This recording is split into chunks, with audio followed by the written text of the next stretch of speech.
meeting focused on ensuring that public funds, particularly those earmarked for infrastructure, are properly allocated and managed with transparency. President Kiir issued firm directives emphasizing that from now on, the salaries of South Sudanese workers must be paid promptly and without delay. He made it clear that government employees must be prioritized in the payment process. And the main purpose of today's meeting is to endorse the recommendations of the meeting of last week of last Tuesday by the economic sector.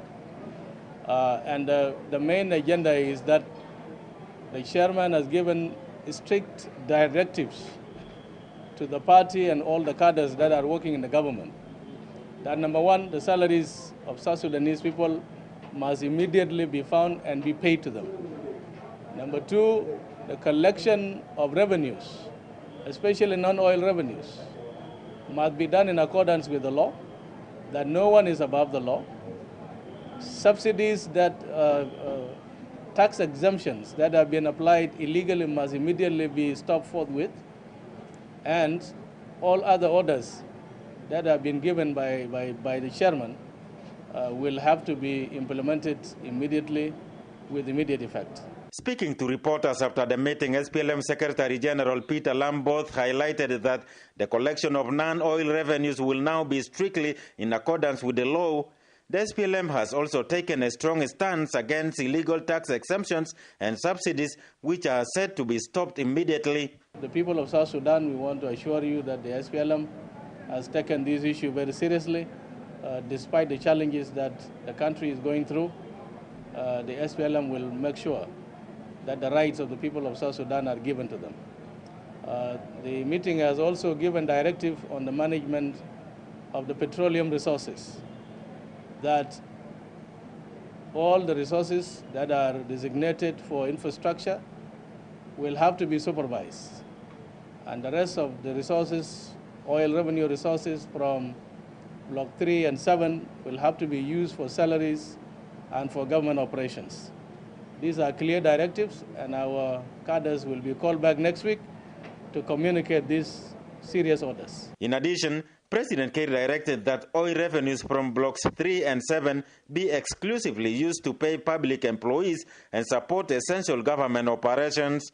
He also ordered that all funds designated for infrastructure projects must be closely supervised to ensure proper use.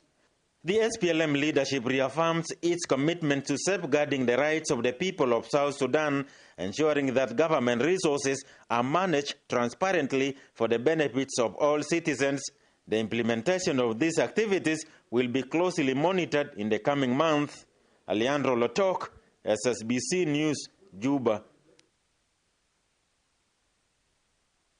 Vice President Taban Dengai and the Turkish ambassador Metin Ergin discussed deepening bilateral relations between Juba and Ankara, with emphasis on infrastructure projects. Ambassador Metin Ergin spoke to SSBC after the meeting in Juba on Thursday.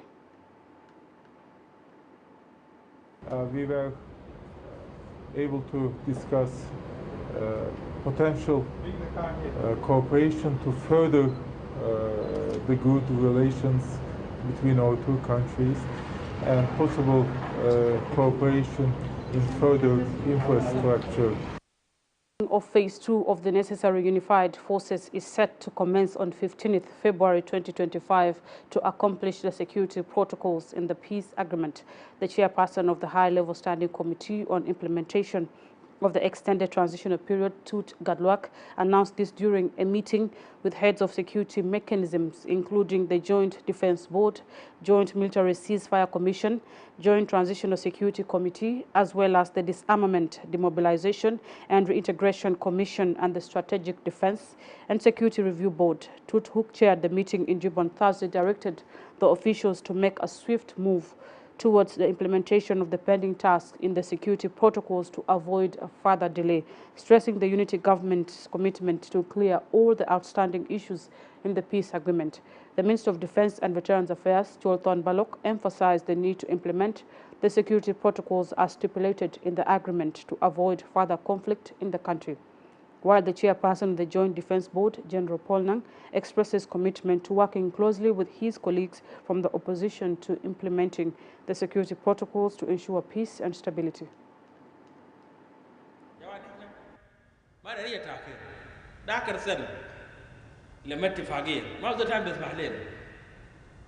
وإذا كان ما كملنا ده ما في تقابات، أنت بتقول العيو ما يقدر يسجل أصل قانون طبعا، يعني الدستور ده ما بيجامل أي زول عسكري ما يستحق يكون تنظيم سياسي، إلا ما تفضل العساكر بتاعه عشان سواء يسجل، أيوه يسجل هذا يسجل، هذا كله قوات يمشي لسير وزير الدفاع ولا إذا كان في الجيش، والجزء في وزارة الداخلية يمشي وزارة جزء في السكيورتي، بعد كده يبقى جيش وطني موحدة بدافع عن الدستور والجنوب السودان. يا جماعه ما في شغل بتيم له تاو. اي يعمل نفسه والله ده حقك ده حقك بين ما مش بين الحق ده كله. ما عنده حق غير دول الجنوب السودان مواطن دول الجنوب السودان. نحن وزارنا كله بيمشي بدقل من زول لزول. لكن الجنوب قاعد والوطن قاعد وبلدنا قاعد نافس على بلدنا. نحن جينا شخصيانا برا تعبانين ما زول بيحترمنا. نحن كلنا عايشين في مشاكل صراعات ما بدينا قدام وما في قبيله غير كان عنده ياو قبيله هذول قال ياو قبيله بتاعه ولا انت جاي من وين جاي وين الناس يخلون. احنا لازم نحافظ على قانون ونحافظ استقرار المواطن حقنا ونخلق قيادة البلد يفكر تفكير سليم عشان تصدر قرار سليم. لتنفيذ بتاع السلام انا بقول عملنا شوط الحكومة موحد، القيادة ذاته موحد. نقول إنه الهت الفضل هنتموه يكون لنا عمل إنه هنتموه مش بيسو وحاجات تانية نتموه. يا جماعة في حاجة ما ذكرتونا Unified Forces Phase 1 خرج deployed ماشي مناطق رغم المصايب الموجودة لكن ده برضو ده خطوة. في حاجة عايز أذكره القيادة بتاعت القوات موحد من الفوق. يا هو كلكم قاعدين تعملوا في حاجة واحد بس في حاجة واحد ما في زول ذكروا قبل لما القيادة تكون موحد فوق لكن في ميدل رانكينج ما دخل في القيادة بالنسبة للأحزاب كان ده ايوه ولا ده سوا.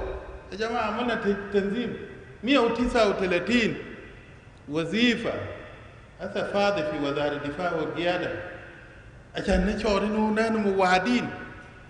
ما اللواء ما موجودين ده فرق يا موجودين.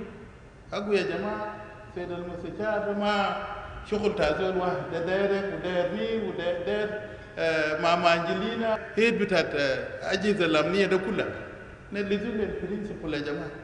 خلي الضباط ديل يدوا فرصه عشان يخشوا في قياده. كان قاعدين قياده مشترك. How do we call it مشترك وفي ضباط برا؟ ما نجهلوا الكلام ده يا جماعه. انتوا شايفين هسه التاخير بتاعنا ده بيجيب مشاكل كثير. انيانيا وان لما مضى اتفاقيه في الناس كان ما رضيانين رجعوا انيانيا 2. في الناس جزات وعملوا مال ما خدتم في مال رجع انيانيا 2. انا ما دايرين ان كنت في سيناريوهات قديم. Phase 2 actually ده مهم عشان انه الفيس 2 ده يخش ميدان. لأنه عندنا مسائل كده بيننا في الجيش ما مفهومه. المفروض الاتفاقية تتنفذ والقوات كله يتنظم والقيادة يكون واحد. sometimes بيكون في جدل. بتاع ايوه بشوف نفسه طبعا عنده كوماندر الشيب بتاعه عنده سي دي بتاعته نفس الشيء بتاع سوا. لو في تعليمات بينزل من فوق كقرار رئاسي sometimes بيكون في حاجه كده ده له فهم. فعشان كده انا مطلوب منه في السود المفروض يعمل ايه؟ يمشي ميدان بسرعه والقوات يندمجوا عشان القياده يكون واحد عشان نفادي من المشاكل الكثير. Switzerland commends South Sudan's humanitarian efforts, particularly in welcoming refugees and returnees fleeing the ongoing conflict in Sudan. This came during a meeting between the Minister of Foreign Affairs and International Cooperation, Ramadan Mohamed Abdallah Goch, and the Swiss delegation led by Director of Cooperation Agency Patricia Obiageli Danzi in Juba, focusing on long-standing relations between the two countries. Minister Goch appreciates the continued support provided by the Swiss government to South Sudan.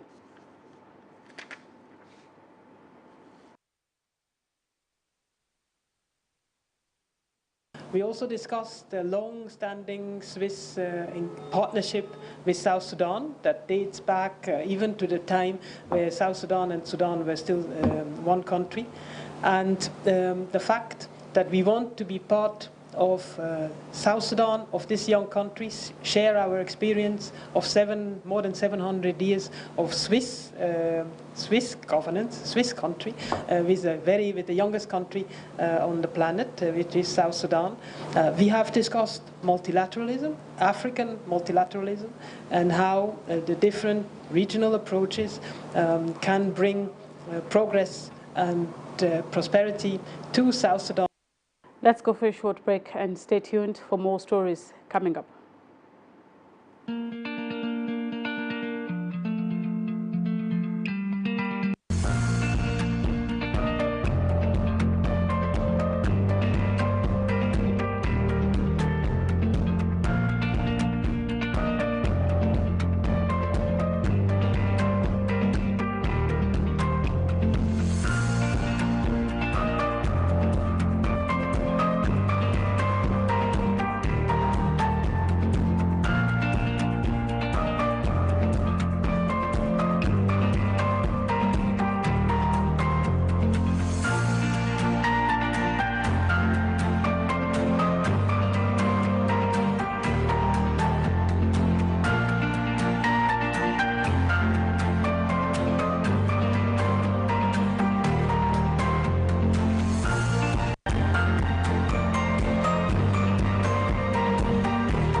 Come back from that short break to proceed. In a related development, the Minister of Humanitarian Affairs and Disaster Management, Albino Akwalatak, and the Visiting Director for the Swiss Agency for Development and Cooperation, Patricia Danzi, on Friday discussed the humanitarian situation in the country. Speaking to SSBC after the meeting, Minister Akwalatak says the meeting focused on the conditions of the refugees and returnees from Sudan and the impact of flooding on the communities in the affected states, as well as the future mitigation plans. On her part, the Swiss Director Patricia Danzi says they have toured the refugee and returnee camps in the country and affirmed Swiss agency commitment to render more support to addressing the humanitarian needs. On general humanitarian situation, the conflict in Sudan and its impact on the people of South Sudan. Up to now, nearly 1 million people have come from Sudan as refugees, returnees, South Sudanese returnees. I explained to them that the government and the partners are still responding to the needs of these people by managing the transit site, entry points, and transporting them to their various states and try to help them in reintegrating to their communities. We also shared the impact of climate change in terms of flooding, that more than 1.4 million people have been affected with the recent flood, and the impact of this flood are still there that we need to cater for them. Visiting South Sudan, especially the northern part, Renkan Malakal, with a team from Bern, And the reason why we wanted to talk to the minister is also to share our findings, and also to thank the South Sudanese people and the ministry for opening the doors and hearts to the refugees, to the returnees, discuss the challenges that this situation is actually creating also for host communities, and discuss the Swiss engagement. Since many years, Switzerland has been a good partner and friend of South Sudan. Now we also help providing solutions and platforms for the Sudan war to end if parties. In a significant development, the Minister of Environment and Forestry, Josephine Napon Cosmas, and the Ugandan Ambassador, Brigadier General Ronnie Balia, have addressed environmental challenges and deepened joint efforts aimed at promoting border harmony to enhance trade and investment between South Sudan and Uganda. Both Ugandan diplomat Balia and the Ministry of Environment's Under-Secretary Africano Joseph Bartel have stressed their respective countries' unwavering commitment to promoting regional economic integration.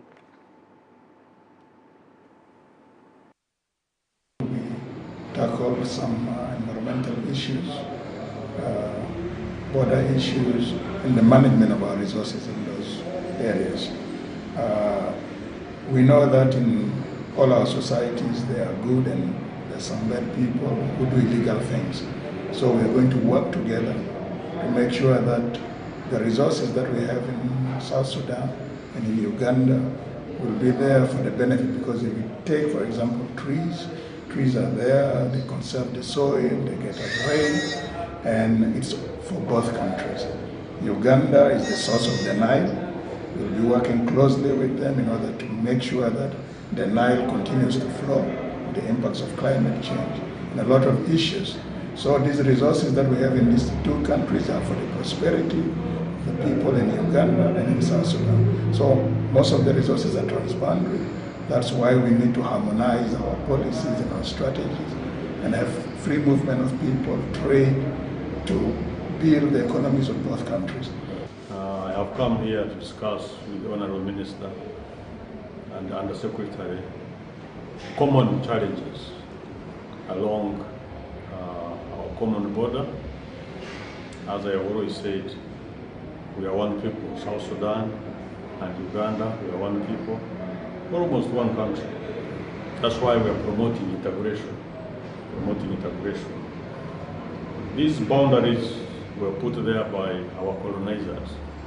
So we have common challenges that we have been discussing with the Honorable Minister and the Under-Secretary, and they have agreed to harmonize policies, harmonize strategies, and harmonize priorities in order to address these common challenges.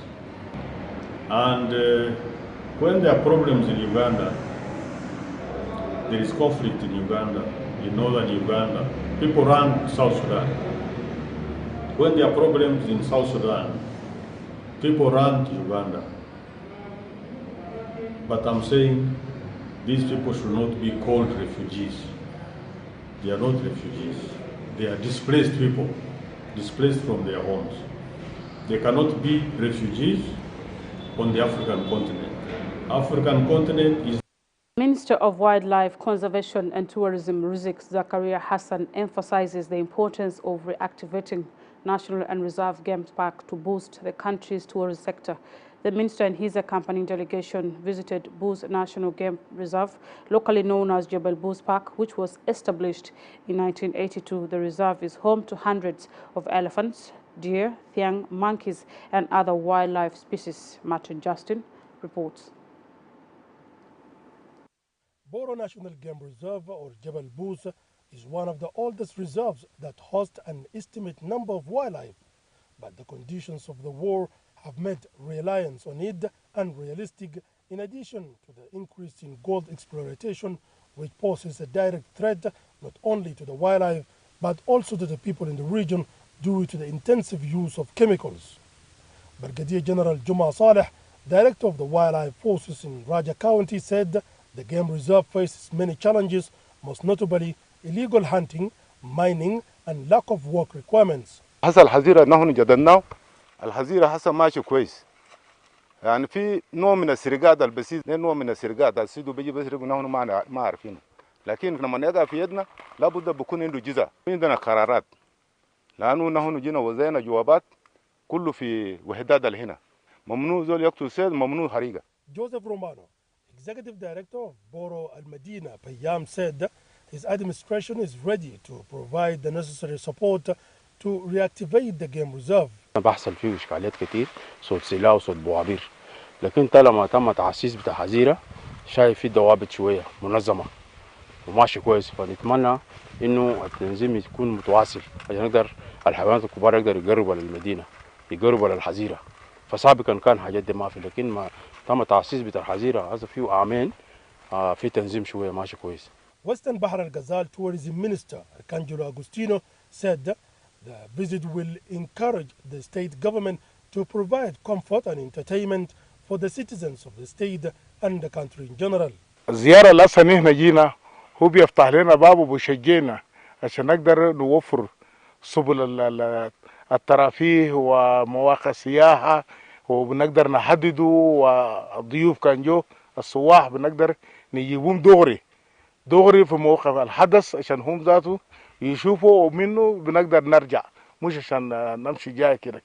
The Minister of Wildlife Conservation and Tourism, Rizk Zakaria Hassan, confirmed his administration's determination to create work conditions and reactivate the game reserve. احنا جينا عشان نجدد الوضعية بتاعت الحظيرة ونقدر نحييه زي ما كانت في الأيام السابقة، لكن الشيء اللي جابنا اضطراريا للحظيرة هو ظهور أعمال الذهب العشوائي في المنطقة. لقينا في مجموعة من الشركات خشت هنا في المنطقة دي، ومش تعدين وبس، إنما هم بيستخدموا بعض المواد الضارة الساينايد والزئبق، فنحن جينا عشان نقيف على الأوضاع دي وتلغائيا هنوقفهم. It is to be noting that the civil wars that South Sudan experienced before and after independence greatly affected the work of national parks and game reserves, and with the emergence of random mining operations forced the ministry authorities to intervene to prevent the spread of exploitation operations. Martin Justin Paul Kose, SSBC, from Boro Game Reserve, Raja County. Humanitarian Affairs and Disaster Management, in collaboration with the Relief and Rehabilitation Commission, has distributed food to the internally displaced persons in Juba on Wednesday. Speaking to SSBC during the distribution, the Commission's Deputy Chairperson, Santino Bol Morter, says they have allocated a portion of Chinese food to more than 2,000 IDPs who are part of the vulnerable groups in Juba Way Station.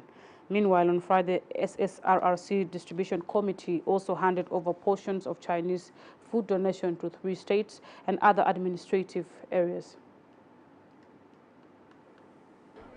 We are distributing food that was released as a humanitarian assistance by the government of the People's Republic of China, 19,000 bags, roughly 1,920 tons of food.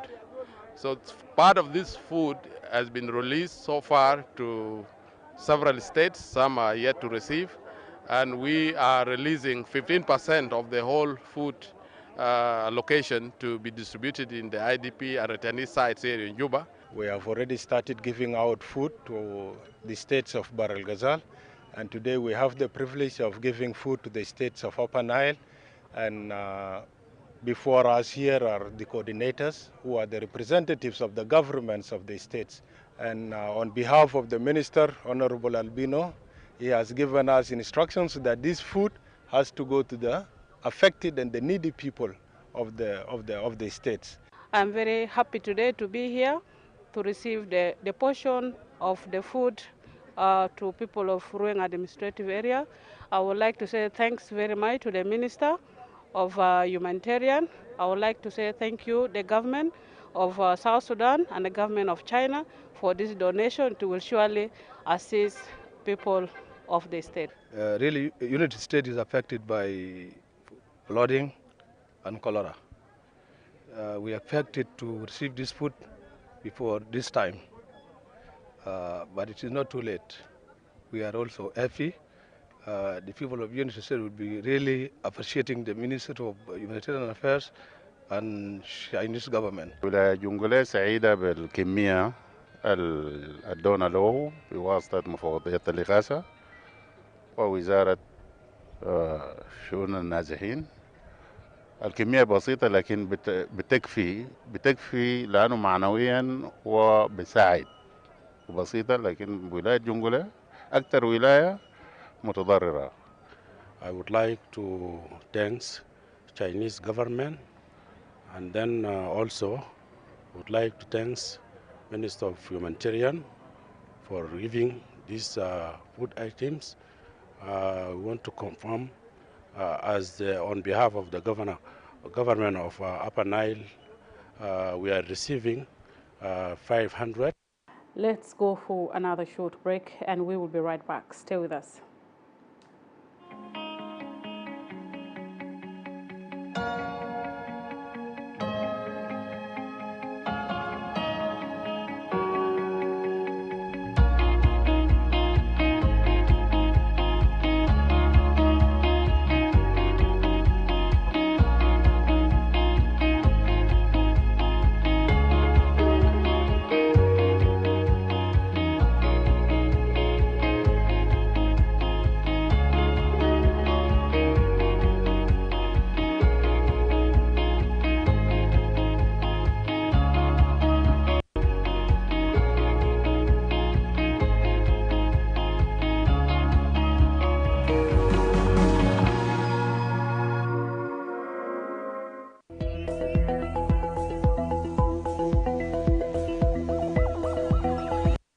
Welcome back once again. Moving forward, Central Equatorial Government, chaired by Governor Agustino Jadalawani, has passed and adopted the resolutions and recommendation of the 8th Governors Forum.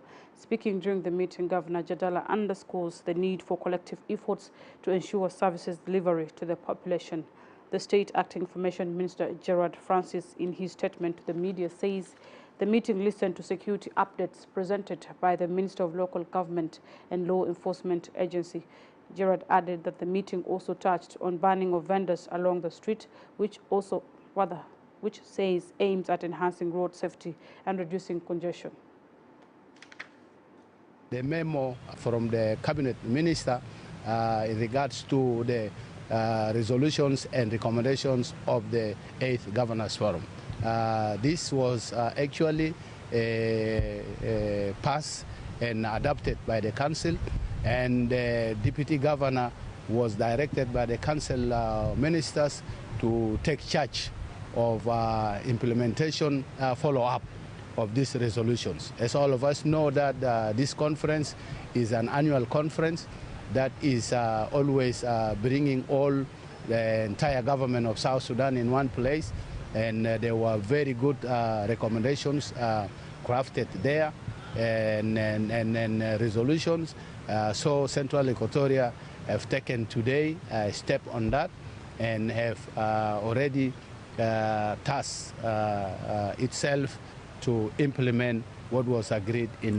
Governor Mahjoub Biel Turuk has called on the youth to refrain from cattle raiding. Speaking during a news conference at the State Coordination Office in Juba on Thursday, Governor Mahjoub described the security situation in Jonglei State as stable, adding that the citizens celebrated Christmas and New Year peacefully.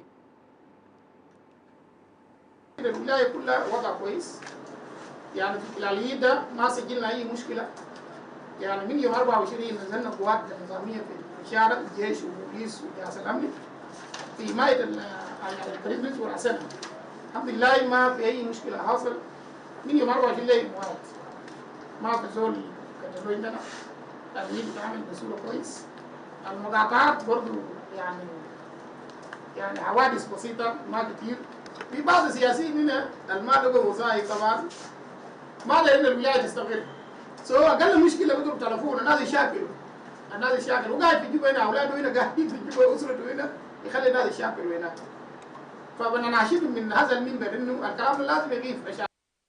Juba County authorities have embarked on land demarcation to avoid disputes and promote development. Speaking during the launch of the exercise at Jopa Silik, Juba County Commissioner Emmanuel Tete Esbon says the initiative that would be extended to other parts of the country aims at combating crimes in residential areas.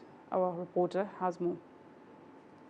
Addressing the community at Jopa, Commissioner Emmanuel Esbon emphasizes the importance of community consent in matters to do with land demarcation process. He asked the demarcation committee to identify suitable locations for police outposts. دي يوم سعيد شديد وده بداية كويس في سنة جديد إنه الناس كده بدأ بديفلوبمنت. معناته جوبا ككوميونيتي ومن سبوا ما عندهم حق بعد رمل تخطيط في محلتهم أو إياه قطع لهم قايمة بعد رسائل البلد. نريد تنظيم تسليك ده لأنه يتكون عارف كويس تكون سكان تسليك القديني كم مشاكلات الحصل. مهاتر الجسر ركوب في جوبا هنا كله نبيجا لقول يتكونين. insecurity نبيجا اسمه دربوزول في سليك. Echoing these sentiments, Hilary Lukudu, Executive Director in Juba County, underlines the necessity for the demarcation team to identify spaces for public utilities, especially schools, hospitals, markets, and recreation centers. Open space they are given na mushkila. Demo soliat committee na si Jopa. And Zoltani, there could rukuba to pogo enak. Inda kon hak sala to kon maindo hojari ni jada ta kon be tin. Hilary Juma, Luri Payam Director, expresses satisfaction with the commencement of land demarcation in the location. In fact, when the community of Jopa came to Commissioner welcomed his door open. Babto Moktu, the development committee to Jopa Silik. And this is the last day that we are closing the chapter of a problem. These initiatives marks a significant step forward in addressing illegal settlements and curbing criminal activities in the region. Stewart Abugola Suba, SSBC News. The Reng County Hygiene and Environment Department has received 40 garbage containers donated by the Germany Maltesar International to maintain hygiene. Speaking upon receiving the items, Reng County Commissioner Akoch Jolachik appreciates German Maltesar International for support. The country's Director for Hygiene and Environmental Department, Yach Akwe, affirms commitment to maintain cleanliness in Reng. The chairperson of Reng County Chamber of Commerce, Al-Tahrir Amar, and the Director for Power Supply, Dao Chom, both spoke to the media. الموضوع ان احنا جينا به النظافه دي من ساعه البيئه من اهم الاشياء اللي يمكن انت انسان تعيش بحوله. لو صحه البيئه ما صالح انت بيكون معرض لاخطار وانت بيكون معرض للاوبئه ومشاكل الصحيه. عشان كده نحن في سوق مزدحم زي السوق الشعبي معروف في العالم انه ده واحد من الاسواق المعروف في مدينه الرنج. حقيقه ال 40 سله تم برضه تدريب 40 تاجر في السوق وبرضه في اكياس. الاكياس دي بيتم توضيحه زي ما تم توضيحه انه حيكون في قدام الدكاكين والزول لو لقى اي حاجه طاير لازم تلمه وتجده في السله. ده عمل كبير، ده ما عمل ساهل. في البدايه طبعا نحن بنشكر المنظمه مالتيسي اللي هو جابت السله، جاب لنا سله، والسله ده جابه طبعا عشان نجي نلم فيه الاوساخ. وبنشكر المنظمة دي باشتراك مع الهيئة العامة للنظافة والصحة البيئة، عشان نحن في البداية سيد المحافظ داير نحافظ على البيئة بتاع المقاطعة بصفة عامة، والبيئة بتاع المقاطعة الرنج بصفة خاصة، مدينة الرنج بصفة خاصة. الآن نحن السلة دي داير نتم توزيعها، داير نوزعه، وبنقول طبعا لناس الغرفة التجارية في ناس يتدربوا قرابة 40 تاجر يتدربوا على كيف المحافظة على السلة. والسلات دي الحمد لله نحن قلنا خلاص دي يتم محافظة عليه بالقوة بتاع حرس السوق الموجودة بتاع السوق الجون اوبريشن، هيكون فيه عين الليل، لأن دي حاجة عامة عشان ما يتم سرقه. نحن عملنا للحاجة دي كغرفة تجارية ومبسطين لسيد المحافظ بالخدمات اللي هو ماشي، ونحن كلنا And that finally brings us to the end of our news hour. Thank you for tuning in. I'm Awut Polnang. Till next time.